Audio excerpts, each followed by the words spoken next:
The Monster Hunter franchise has had great success implementing great features in the mainline games. However, even though I haven't seen anything for Iceborne yet, because I'm going spoiler free until the PC version, just by looking at some thumbnails of other videos, I'm concerned for Iceborne going into it now.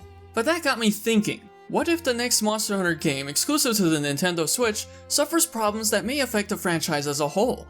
I am ReaverJolt, and today we will discuss the top 10 concerns I have for the next Monster Hunter game.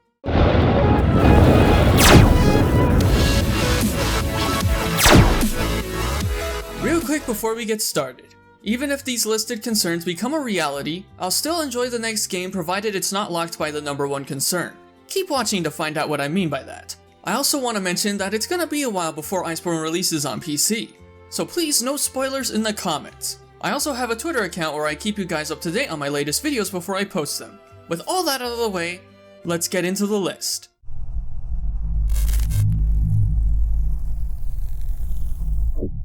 In at number 10 is FPS performance. Now I'm not the most concerned for this entry, which is why it's lower on the list, as I am a person who will enjoy a game whether it can be played at 60 FPS or is locked at 30 FPS. My only concern is how the game will run on the Switch considering the amount of content going in, like graphics, chunk loading, draw distance, etc. While the Switch can certainly handle most graphically intense games, it's a much smaller console than the likes of the PS4 and Xbox One, so there are indeed limits that Capcom would need to take into account in order to pull this off, which I'm pretty sure they already are. Now concerning the graphics, that's where the next entry comes in.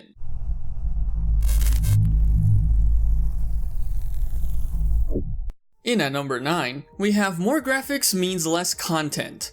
This saying is often true for games like Monster Hunter World, but not for other graphically intense games. Regardless, I'm concerned for this because of Capcom's approach to the way they implemented their content in Monster Hunter World.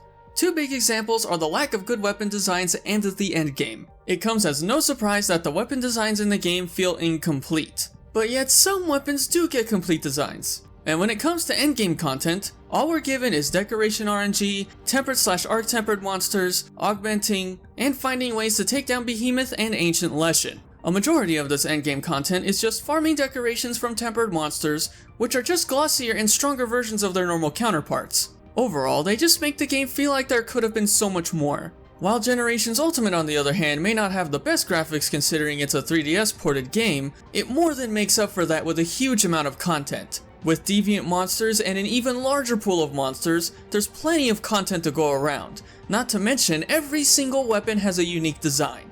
Oh, and as for RNG, you have to farm charms instead of decorations. And a lot of charms you do get from farming, you can melt for a chance to get the ones you want. I won't go into too much detail about that, but the point is, where MHGen lacks in graphics, it makes up for it in content. And where Monster Hunter World lacks in content, it makes up for that in graphics, as well as a few quality of life changes.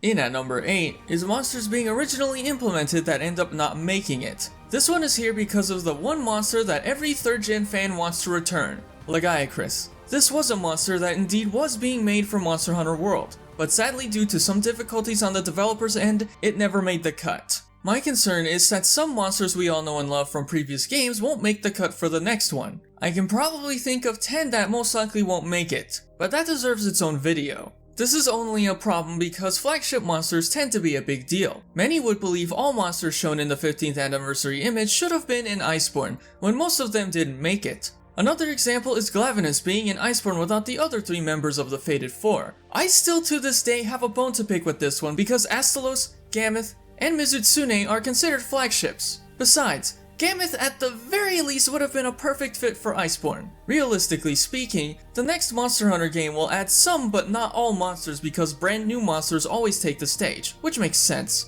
I just hope Astalos at least gets some love.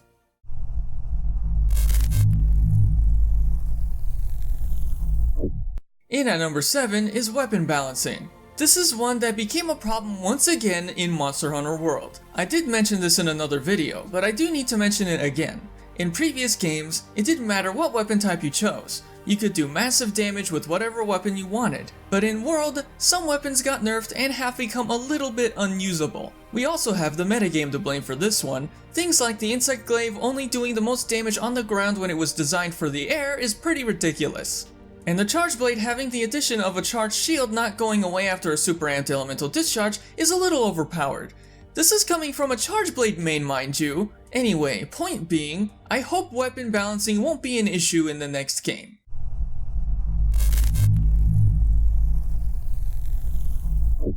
In at number 6 is Palicos. Palicos play a huge part in the Monster Hunter franchise. That is until Monster Hunter World, where you sometimes don't even notice them when hunting.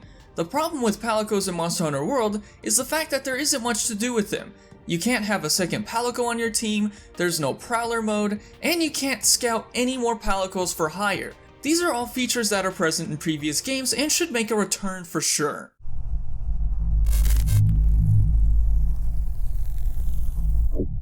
In at number 5 is free-to-play. This is highly unlikely to happen, but I'll be concerned if Capcom makes the next Monster Hunter game free-to-play. The main problem with most free-to-play games is longevity. Some MMOs tend to die out after a few years, resulting in servers shutting down.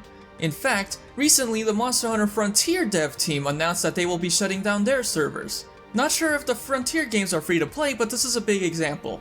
Monster Hunter Online is also a big example.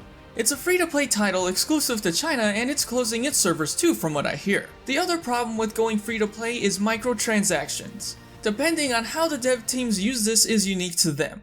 But for the most part, free-to-play games use some way that makes you pay real money for something in-game. Once again, this is unlikely, as I'm sure if the next game is Switch exclusive, I doubt that it'll be free-to-play.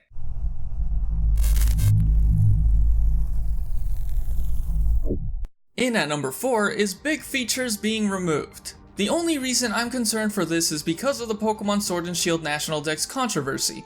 A really big feature that got cut from those games caused probably the biggest upset in Pokemon history. The National Dex was one of the biggest features in the franchise, and to see it taken away was sad. I'm concerned that the next Monster Hunter game will do something like this. Take away a big feature that has grown in the hearts of fans for years. The closest example of this is the underwater mechanics from the Generation 3 games. Many people never liked it, while others, including myself, loved the underwater in those games. It brought a sense of immersion to Monster Hunter that honestly was mind-blowing to me. I don't know about you guys, but I hope the next game includes it back in, only this time improving the mechanics.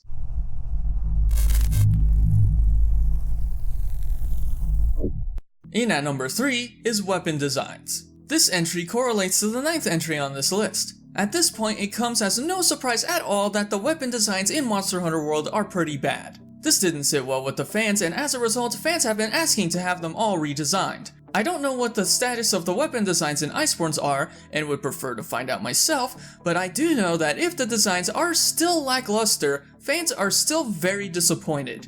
I, as well as many fans, can only hope that all of the weapons in the next game get their designs. Well, all the way complete at least.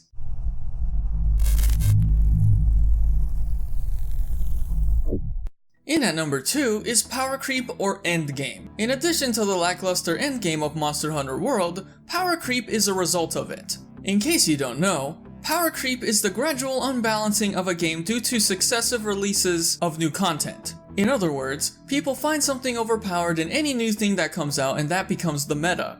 This is a real problem because of the lack of variety in the base game's gear. This also correlates to the weapon balancing problem mentioned earlier. This problem isn't present in the past games. In MHGu, for example, there is a huge variety of weapons to choose from, and it's really up to you on how you want to make that weapon an absolute monster. And as for armor sets, no matter what set you build, you have to change one skill in favor of another. In Monster Hunter World, however, you can build a set for everything, and that's a problem. This is something I really hope gets addressed in the next game.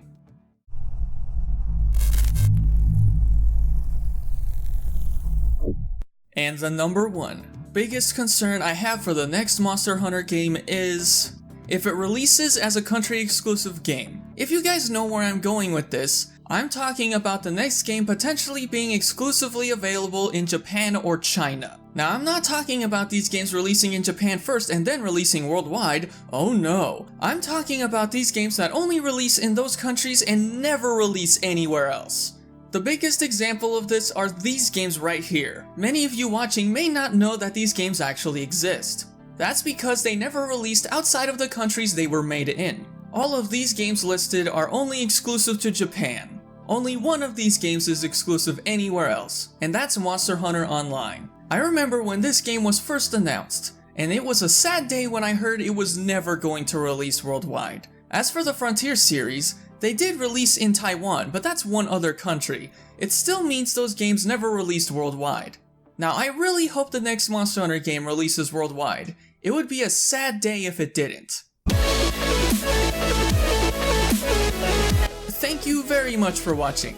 Let me know what your concerns are for the next game. If you would like to see more, consider liking the video, and consider subscribing as I post weekly Monster Hunter content. Be kind to one another, and have a most wonderful day.